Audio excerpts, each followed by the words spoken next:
into the fire. January 31st, 1543. Okazaki Castle wasn't quiet. It never was. Steel always felt close, like it was leaning against the walls, waiting. That night, a kid named Matsudaira Takechiyo entered the world. No crown, no prophecy, just bad odds. Japan was a mess. Everyone with a sword wanted land, power, or revenge, and sometimes all three before lunch. Takechiyo's family, the Matsudaira, weren't top dogs. They were the kind of clan that survived by watching who was swinging hardest and ducking at the right time. His father, Hirotada, was basically juggling knives, stuck between the Oda to the west and the Imagawa to the east. Mess up once, and your castle becomes someone else's parking lot. Takechiyo's mom, Odai no Kata, was married off young, like way too young, and then sent away just as fast when politics went sour. No drama, no tears, just cold decisions. That's the world Takechiyo grew up in. Love came second, survival came first. Chapter 2. A kid is currency. At 6 years old, Takechiyo wasn't playing games. He was traded, literally. Hostage politics were normal back then, and the Imagawa wanted insurance. So Hirotada did the unthinkable, sent his own kid away. But things went sideways fast. Oda men jumped the escort and snatched Takechiyo mid-trip. Suddenly, the boy was leverage. Oda Nobuhide threatened to kill him unless Hirotada handed over Okazaki Castle. Hirotada didn't blink. He told them to do it. Cold? Yeah. Smart? Absolutely. Nobuhide respected the move and spared the kid. Takechiyo learned his first lesson right there. Power respects resolve, not emotions. Chapter 3. Hostage but not broken. After bouncing between enemies, Takechiyo finally landed in Sunpu under the Imagawa. It wasn't prison, it was a long audition. He studied, trained, and mostly watched. He wasn't loud, wasn't flashy. While other kids tried to flex, he stayed quiet, soaking it all in. A monk named Sesai Choro mentored him, teaching strategy, patience, and how to read people. Takechiyo liked hawking more than books, but don't get it twisted. He was learning every second. By 14, he was grown in samurai terms. New name, Matsudaira Motoyasu. Same kid, sharper eyes. Chapter 4. First Blood. Motoyasu's first battlefield test came early. Imagawa sent him to hit Terabe Castle. He took the outer defenses, smelled a trap, and burned the place instead of charging blind. When Oda troops tried to hit his rear, Motoyasu flipped the script and wrecked them. The Imagawa praised him, gave him land he already owned. Classic politics, Motoyasu didn't care. He wasn't fighting for rewards. He was building a rep. Chapter 5. Everything changes at Okehazama, 1560. Imagawa Yoshimoto marched heavy into Oda territory, feeling untouchable. He wasn't. Oda Nobunaga caught him slipping at Okehazama and straight up erased him. Yoshimoto dead, Imagawa power gone overnight. Motoyasu didn't waste time. He took Okazaki back and cut loose from the Imagawa. New alliance. New direction, new name. From that moment on, the world knew him as Tokugawa Ieyasu. Chapter 6. Ruthless when necessary, Ieyasu crushed rebel monks, betrayed allies when it made sense, and rebuilt bridges others wanted destroyed. Why? Because control mattered more than tradition. He allied with Nobunaga, fought Takeda Shingen, got smoked at Mikatagahara, and lived. Learned, adapted. Most men break after a loss like that. Ieyasu adjusted. Chapter 7. Fire and Gunpowder, 1575. Nagashino Takeda cavalry thundered in like demons. Ieyasu and Nobunaga answered with guns. The battlefield changed forever. Takeda power shattered. Japan saw the future, and it sounded like gunfire. But power has a price. When Nobunaga suspected the Ieyasu's wife and son of betrayal, Ieyasu made the hardest call of his life. He chose loyalty over blood. History never forgot that. Chapter 8. Waiting out the storm. After Nobunaga fell, Toyotomi Hideyoshi took over. Loud, flashy. Ambitious, Ieyasu bowed, but didn't bend. He accepted exile to the east, traded prime land for the swampy Kanto, and started building something different. Edo. At the time, a dump. Later, the heart of Japan. Chapter 9. Sekigahara. One day, everything, 1600. 2 armies, 1 country. Fog.chaos. Betrayal, but Ieyasu bet everything on patience and on men switching sides at the right moment. They did. By afternoon, the battlefield belonged to him. Japan followed. Chapter 10. The Shogun Who Ended War. In 1603, Ieyasu became shogun, not because he rushed, because he waited. He locked down the daimyos, controlled castles, built Edo into a monster city, played Europeans against each other, crushed the Toyotomi for good at Osaka. No rivals left. Peace followed. Not freedom, not fairness, but stability. And after 250 years of chaos, that was everything. Chapter 11. Death of a Strategist. 1616. Old sick. Still calculating, Ieyasu died knowing Japan would hold. He wasn't loved like Nobunaga, wasn't flashy like Hideyoshi, but his system survived. And that's the ultimate flex. Final thought, was Tokugawa Ieyasu a hero? Or just the smartest snake in the pit? Maybe both. But one thing's for sure. He didn't win by swinging first. He won by lasting longer than everyone else. Chapter 12. The day he almost lost everything, 1572. Winter was coming in hot, and so was Takeda Shingen. 20,000 samurai veterans, monsters on horseback. When they marched toward Hamamatsu, everyone around Ieyasu said the same thing. Stay in the castle. Play defense. Ieyasu didn't. He rode out to meet Shingen at Sekigahara, badly outnumbered, knowing full well this could end ugly. And it did. His lines collapsed. His allies panicked.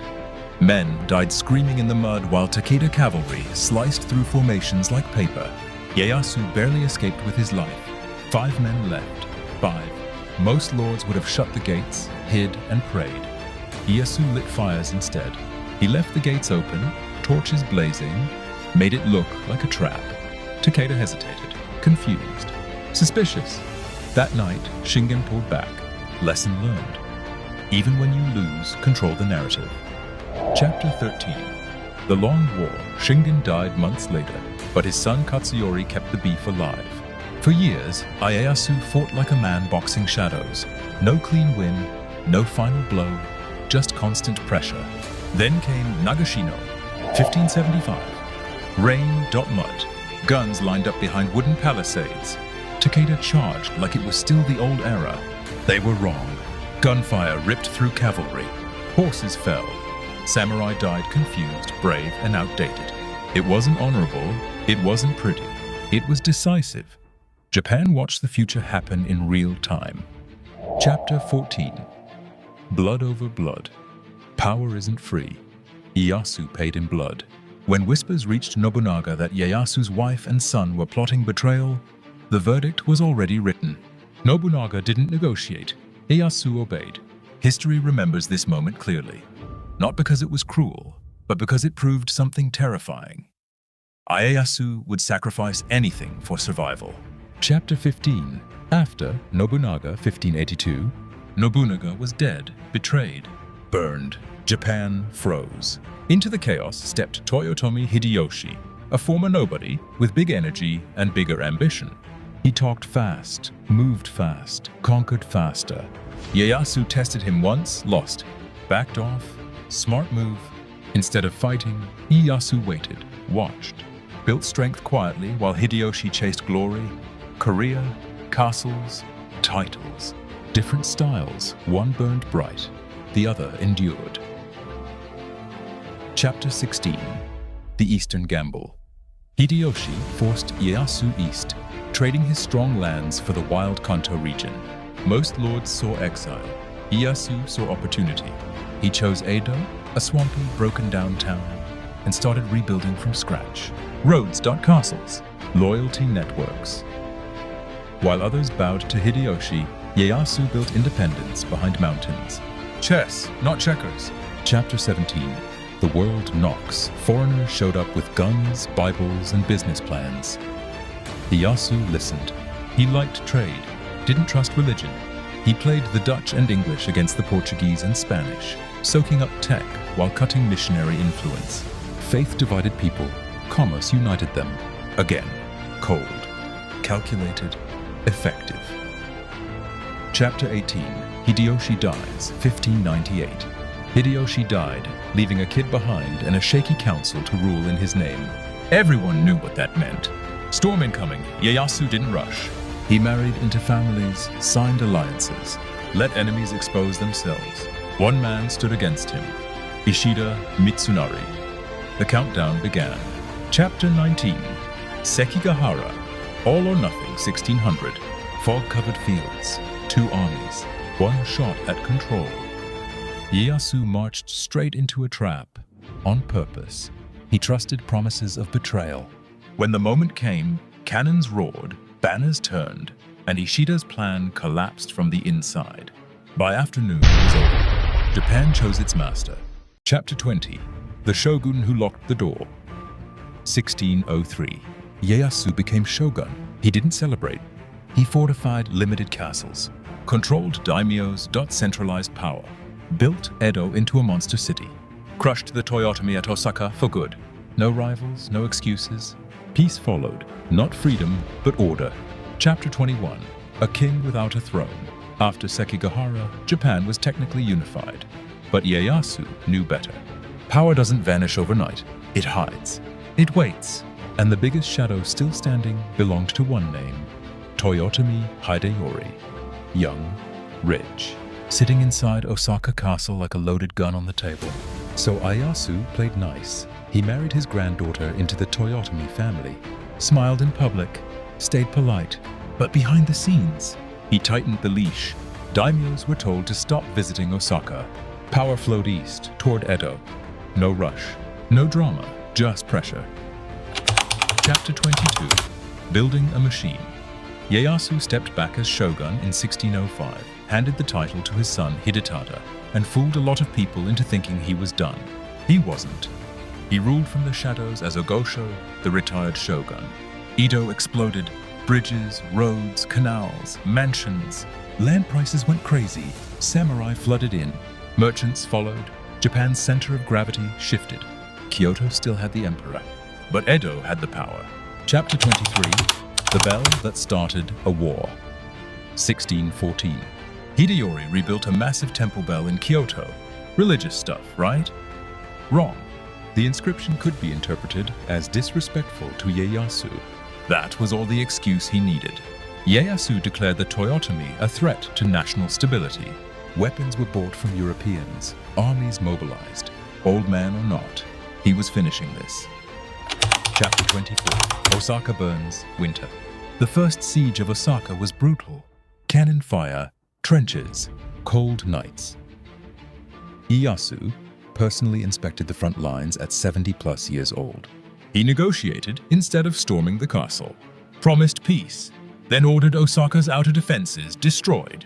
It was a setup Hideyori's side realized too late. Chapter 25, Osaka falls, summer 1615. The second siege was all-out war. The Toyotomi fought hard. Desperate men always do. At one point, Tokugawa lines nearly broke. But numbers, preparation, and patience crushed hope. Osaka Castle burned. Hideyori committed suicide. His mother followed. His young son was executed. The Toyotomi line was erased. No rivals left. By Chapter 26, the rulebook of Japan. With enemies gone, Ieyasu locked the system in place. He issued the Bukushohato, rules for the warrior class. 1 castle per daimyo. No unauthorized marriages. No private armies. Samurai became bureaucrats. War became illegal. Chaos was done. Chapter 27, Controlling the Outside World. Europeans were still knocking. Ieyasu chose trade over faith. Dutch and English stayed. Catholics were expelled. Christianity was banned for samurai. He didn't hate religion. He hated divided loyalty. Japan would not become someone else's colony. Not on his watch.